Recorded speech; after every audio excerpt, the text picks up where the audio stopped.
Class 10 के बच्चों के लिए मैं आज व्याकरण का एक चैप्टर है जिसका नाम सरल संयुक्त मिश्र वाक्यों का रूपांतरण नाम से एक चैप्टर है। तो उस व्याकरण को लेकर मैं प्रस्तुत हुआ हूँ। प्यारे बच्चों, रचना के आधार पर वाक्य के 3 भेद है।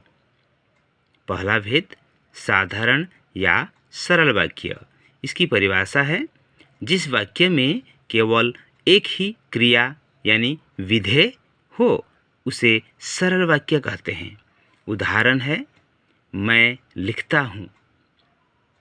दूसरा तुम नाचते हो। तो प्यारे बच्चों, ये रहा दूसरा संयुक्त वाक्य।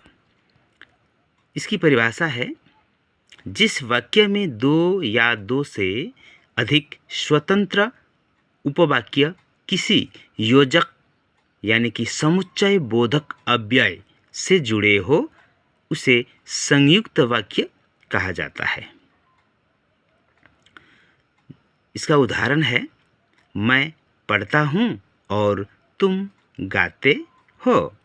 दूसरा उदाहरण है आकाश में बादल घिरे और बारिश होने लगी। तो प्यारे बच्चों, तीसरा हमारे पास है मिश्र या जटिल वाक्य। इसकी परिभाषा है जो वाक्य 2 या 2 से अधिक उपवाक्यों से रचित हो और उसमें से एक स्वतंत्र तथा अन्य सभी आश्रित हो उसे मिश्र वाक्य कहते हैं या फिर जटिल वाक्य कहते हैं। उदाहरण हमारे पास है जो परिश्रम करता है वही सफल होता है। दूसरा उदाहरण जैसे ही आसमान में बादल घिरे वैसे ही वर्षा होने लगी। तो प्यारे बच्चों,